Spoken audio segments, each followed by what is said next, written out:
PR সহ ৫ দাবিতে যুগপৎ আন্দোলনের ঘোষণা। রাজপথ নয়, এখন সময় জনগণের মালিকানা বুঝিয়ে দেওয়ার, বলছেন আমির খসরু। আওয়ামী লীগ ফিরে এলে তোমাদের হাড্ডিও খুঁজে পাওয়া যাবে না, বললেন ইলিয়াস। এবং সর্বশেষ জানাবো ২ মামলায় ফখরুল আব্বাস গয়েশ্বর সহ ১০৬ জনকে অব্যাহতি। শুনছিলেন সংবাদ শিরোনাম, এবারে বিস্তারিত। আওয়ামী লীগ ফিরে এলে তোমাদের হাড্ডিও খুঁজে পাওয়া যাবে না, বললেন ইলিয়াস। কেউ কেউ আওয়ামী লীগের লোকজনের সঙ্গে মিশে তাদের সম্পত্তি ব্যবসার ভাগ বিদেশে পাঠাচ্ছেন বলে অভিযোগ করেছেন সাংবাদিক ইলিয়াস হোসাইন। তিনি এসব ব্যক্তিদের সতর্ক করে বলেন, আওয়ামী লীগ কোনোদিন ফিরে এলে তোমাদের হাড্ডিও খুঁজে পাওয়া যাবে না। উপদেষ্টা মাহফুজ আলমের উপর হামলার ঘটনায় তিনি লিখেছেন, আওয়ামী লীগ নিউ ইয়র্কে মাহফুজের উপর হামলা করলো, সেটা নিয়ে একটা মামলাও হলো। এরপর গোলাম মুর্তজা দূতাবাসে আওয়ামী কর্মকর্তাদের নিয়ে আইনি পদক্ষেপ থেকে পিছিয়ে গেল। ফলাফল লন্ডনে আবারও হামলা হলো। শক্ত পদক্ষেপ নিয়ে ঘটনার পুনরাবৃত্তি হতো না। অন্তর্বর্তী সরকারের প্রধান উপদেষ্টা ডক্টর মোহাম্মদ ইউনূস আওয়ামী লীগ কি জিনিস বোঝেনি মন্তব্য করে ইলিয়াস হোসেন বলেন, আওয়ামী লীগকে সবখানে বসায় রেখে সংস্কার চামড়া উঠায় ফেলবে। পৃথিবীর যেখানে যাবে সেখানে তোমাদের উপর হামলা হবে। কদিন পর ইউএন প্রোগ্রামে নিউ ইয়র্কে এসে টের পাবা আওয়ামী লীগ কাকে বলে। গত ৫ বছর বহু ঝামেলা সহ্য করে আমরা নিউ ইয়র্কে টিকেছিলাম।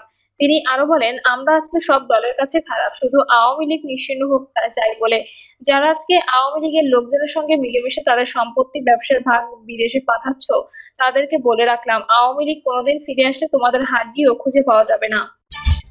রাজপথ নয়, এখন সময় জনগণের মালিকানা বুঝিয়ে দেওয়ার, বলছেন আমির খসরু। রাজপথের পর্ব শেষ হয়েছে, এখন দেশের মানুষের হাতে মালিকানা ফিরিয়ে দেওয়ার সময় বলে মন্তব্য করেছে বিএনপির স্থায়ী কমিটির সদস্য আমির খসরু মাহমুদ চৌধুরী। সাংবাদিকদের এক প্রশ্নের জবাবে আমির খসরু মাহমুদ চৌধুরী বলেন, প্রতিটি দলের বিভিন্ন চিন্তা থাকবে, নিজস্ব দর্শন থাকবে, ভাবনা থাকবে, ভবিষ্যৎ নিয়ে চিন্তা থাকবে। এটার একমাত্র পথ হচ্ছে নির্বাচনে যাওয়া। জনগণের ম্যান্ডেট নিয়ে পরিবর্তন করা যেতে পারে, এর বাইরে কিছু করতে গেলে সেটা গণতন্ত্রকে বাধাগ্রস্ত করবে। তিনি জানান, জনসমর্থন ছাড়া কিছু করতে গেলে গণতন্ত্র ব্যাহত হবে। নাগরিকদের মধ্যে বিভেদ তৈরি হলে সংবিধানকে অসম্মান করা হবে বলেও মন্তব্য করেন তিনি। গণতন্ত্র টিকিয়ে রাখতে দলগুলোকে জনসমর্থন নিয়ে কার্যক্রম চালাতে হবে বলে জানান বিএনপির এই নেতা। তিনি বলেন, আমরা বোধহয় রাজপথের পর্ব শেষ করেছি, এখন জনগণের কাছে মালিকানা ফেরানোর সময়। প্রতিটি রাজনৈতিক দলকে জনগণের কাছে নিজ দলের ম্যান্ডেট নিতে হবে। আমির খসরু বলেন, প্রতিবন্ধী ব্যক্তিদের সক্ষমতা বৃদ্ধি ও ক্ষমতায়নের জন্য কাজ করবে বিএনপি। এজন্য আর্থিক, নৈতিক ও মানবিক বিনিয়োগ প্রয়োজন উল্লেখ করে তিনি বলেন, যার যেখানে বিনিয়োগ প্রয়োজন সরকারকে তা করতে হবে। সাবেক এই মন্ত্রী বলেন, বিপ্লবের পরে যেসব দেশ যত তাড়াতাড়ি নির্বাচিত সরকারের মাধ্যমে গণতান্ত্রিক প্রক্রিয়া ফিরে যেতে পেরেছে, সেই দেশগুলো ভালো করছে। আর যারা বিভক্তির মাধ্যমে বিলম্বিত করেছে, সেই দেশগুলোতে সিভিল ওয়ার চলছে এবং অর্থনৈতিকভাবে পঙ্গু হয়ে গেছে। আমরা বাংলাদেশকে সেদিকে নিয়ে যেতে চাই না। আওয়ামী লীগ আর হিন্দুস্থান একই পথের সাথী, বলছেন জয়নুল আবদিন ফারুক। আওয়ামী লীগ দীর্ঘদিন ধরে দেশকে ভারতের কাছে নথি স্বীকার করিয়ে জাতীয় স্বার্থকে বারবার বিসর্জন দিয়েছে বলে মন্তব্য করেছেন বিএনপি চেয়ারপারসন উপদেষ্টা জয়নুল আবদিন ফারুক। জাতীয় প্রেসক্লাবের সামনে অপরাজেয় বাংলাদেশ আয়োজিত ভারতের কালো থাবা বাংলাদেশের জাতীয় সংসদ নির্বাচন নিয়ে ষড়যন্ত্রের প্রতিবাদ শীর্ষক আলোচনা সভায় প্রধান অতিথি হিসেবে বক্তব্য দেওয়ার সময় তিনি এ মন্তব্য করেন। এ সময় জয়নুল আবদিন ফারুক বলেন, শেখ হাসিনার নেতৃত্বাধীন সরকার দেশের স্বাধীনতা ও গণতন্ত্রকে ধ্বংস করেছে এবং মুক্তিযুদ্ধের ইতিহাস বিকৃত করেছে।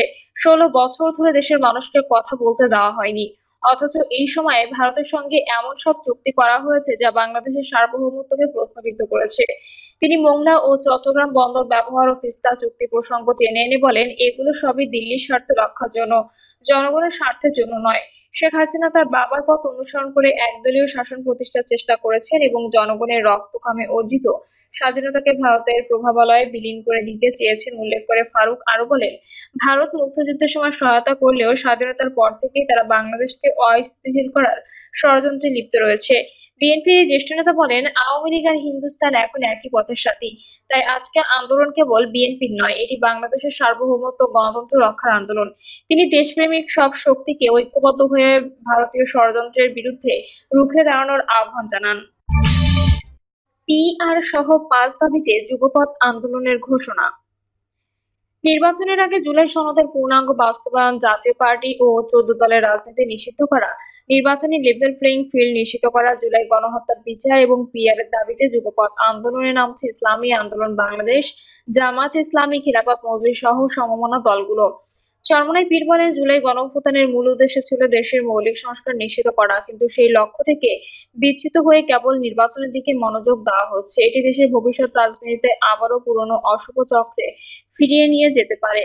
চরমোনাই পীর তার বক্তব্যে জুলাই গণঅভ্যুত্থানের পেছনের মূল উদ্দেশ্যগুলো তুলে ধরে বলেন, জুলাইয়ের আন্দোলন শুধু ক্ষমতার পালাবদলের জন্য ছিল না, বরং তা ছিল দেশের রাজনৈতিক সংস্কৃতির শুদ্ধতা, রাষ্ট্রের ভারসাম্য প্রতিষ্ঠা এবং সাংবিধানিক প্রতিষ্ঠানগুলোকে স্বাধীন করার জন্য। তিনি আরো বলেন, বিগত 14 মাসেও জুলাই সনদ চূড়ান্ত না হওয়ায় এবং আইনি সংস্কারের বাধা আসার কারণে আমরা হতাশ। নির্বাচনের পর সংস্কারের প্রতিশ্রুতি বাস্তবায়িত হওয়ার আশা খুবই কম, তাই নির্বাচনের আগে সংস্কারের আইনি ভিত্তি নিশ্চিত করা জরুরি। দাবি আদায় না হওয়া পর্যন্ত ধারাবাহিক আন্দোলন চালিয়ে যাওয়ার ঘোষণা দিয়েছেন পীর সাহেব চরমোনাই। তিনি জানান, কর্মসূচিগুলো ধীরে ধীরে আরো কঠোর হবে। প্রাথমিকভাবে ঘোষিত কর্মসূচিগুলো হলো 18 সেপ্টেম্বর ঢাকায় সমাবেশ ও বিক্ষোভ মিছিল, 19 সেপ্টেম্বর দেশের বিভাগীয় শহরগুলোতে বিক্ষোভ, 26 সেপ্টেম্বর সারা দেশে জেলা ও উপজেলা পর্যায়ে বিক্ষোভ মিছিল। চরমোনাই পীর আরো বলেন, এই যুগপৎ আন্দোলন কোনো নির্দিষ্ট দলের বিরুদ্ধে নয়, বরং এটি জুলাই গণঅভ্যুত্থানে যারা জীবন উৎসর্গ করেছে তাদের রক্তের প্রতি দায়বদ্ধতা থেকে শুরু করা হয়েছে। 2 মামলায় ফখরুল, আব্বাস গয়েশ্বর সহ 106 জনকে অব্যাহতি। নাশকতার পৃথক 2 মামলায় বিএনপি মহাসচিব মির্জা ফখরুল ইসলাম আলমগীর, স্থায়ী কমিটির সদস্য মির্জা আব্বাস, গয়েশ্বর চন্দ্র রায় সহ 106 জনকে অব্যাহতি দিয়েছে আদালত। এর মধ্যে 6 বছর আগে যানবাহন পোড়ানোর অভিযোগে রাজধানীর শাহবাগ থানার মামলায় বিএনপির মহাসচিব মির্জা ফখরুল সহ 77 জনকে অব্যাহতি দিয়েছে ঢাকার মহানগর দায়রা জজ সাব্বির ফয়েজ। পুলিশের দেওয়া চূড়ান্ত প্রতিবেদন গ্রহণ করে আসামিদের অব্যাহতির এই আদেশ দেন।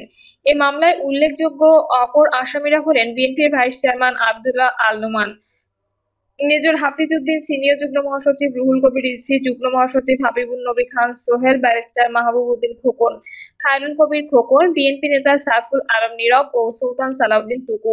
মির্জা ফখরুল ইসলাম আলমগীরের আইনজীবী সৈয়দ জয়নুল আবদিন মেজবাহ বিষয়টি নিশ্চিত করেছেন। তিনি বলেন, রাজনৈতিকভাবে হয়রানি করতে এসব মামলা দায়ের করা হয়েছে। পুলিশ তদন্ত করে অভিযোগের সত্যতা না পেয়ে তাদের অব্যাহতির সুপারিশ করে আদালতে চূড়ান্ত প্রতিবেদন দাখিল করে। আদালত সেই প্রতিবেদন আমলে নিয়ে আসামিদের অব্যাহতি দেন। মামলার অভিযোগ থেকে জানা গেছে, 2019 সালে 12 ডিসেম্বর জিয়া চ্যারিটেবল ট্রাস্ট দুর্নীতি মামলায় হাইকোর্টে বিএনপি চেয়ারপারসন খালেদা জিয়ার জামিন শুনানির জন্য দিন ধার্য ছিল। আগের দিন 11 ডিসেম্বর রাজধানীর শাহবাগ থানার বার কাউন্সিলে নির্মাণাধীন প্রধান ফটকের সামনে দুষ্কৃতকারীরা মোটরসাইকেল সহ যানবাহনে অগ্নিসংযোগ করে ক্ষতিসাধন করে। আসামিরা জামিন শুনানির রায়কে প্রভাবিত করার লক্ষ্যে এবং বিচার বিভাগের চাপ প্রয়োগের জন্য মোটরসাইকেলে অগ্নিসংযোগ করায় পুলিশ বাদী হয়ে মামলা দায়ের করে।